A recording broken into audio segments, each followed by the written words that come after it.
রোজা দিছেন আল্লাহ আমাদেরকে সুস্থতার জন্য। হ্যাঁ, আর কিতাবে আছে রোজা সুস্থতার জন্য, রোগ মুক্তির জন্য। এই জন্য মেরে দোস্ত কমসে কম এই 10টা দিন। আরো অনেকগুলো আমল আছে যেগুলা সবাই আমরা আগের থেকেই জানি, কিন্তু বড় আমল হলো এই 2টা। আরো অনেক আছে যে চাঁদ উঠার সাথে সাথে শরীরের যারা কোরবানি করবে এরা নখ টক কাটা না চাই, বরং কোনো জায়গায় মুস্তাহাব লেখছে যে কোরবানি করো আর না করো, কাটা না চাই। কেননা হাজিরা কাটবে না, হাজিরা কোরবানির পরে কি করবে?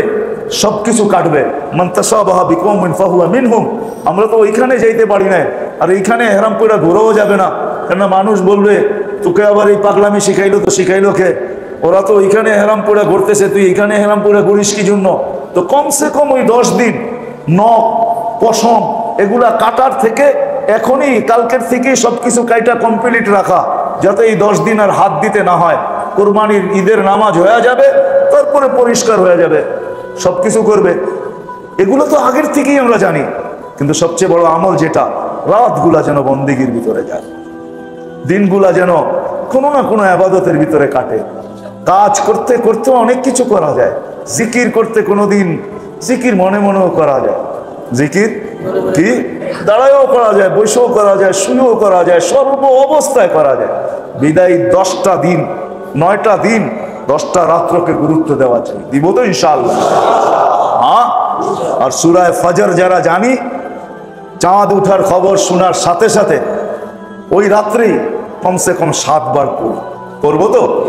যারা কোরআন পড়তে পারি কোরআন থেকেই পড়ি, যারা মুখস্থ পারি তারা মুখস্থ পড়ি, অসুবিধা নেই। কোরআন দেখা পড়লে কোনো অসুবিধা নেই, আরো ভালো দেখা পড়ে। আর মেরে দোস্ত, মেরে ভাইও, মেরে আসিজো, আল্লাহ আমাদেরকে গুনার থেকে বাঁচার হুকুম দিছেন, আবার গুনার থেকে বাঁচায় রাখার জন্য পদ্ধতিও দিছেন। আল্লাহ গুনার থেকে বাঁচার হুকুম দিছেন, আমাদের গুনার থেকে বাঁচো, কি হুকুম দিছেন না? দেন নাই? হ্যাঁ। আবার আল্লাহ পদ্ধতিও দিছেন যে তুমি বাইচা থাকবে তো থাকবে কি করে।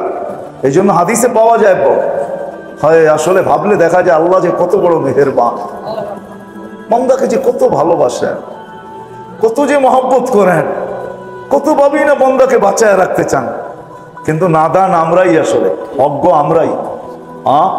সবার কপালে তো সবকিছু শোভা পায় না, আমাদের কপালেও মনে হয় শোভা পায় না।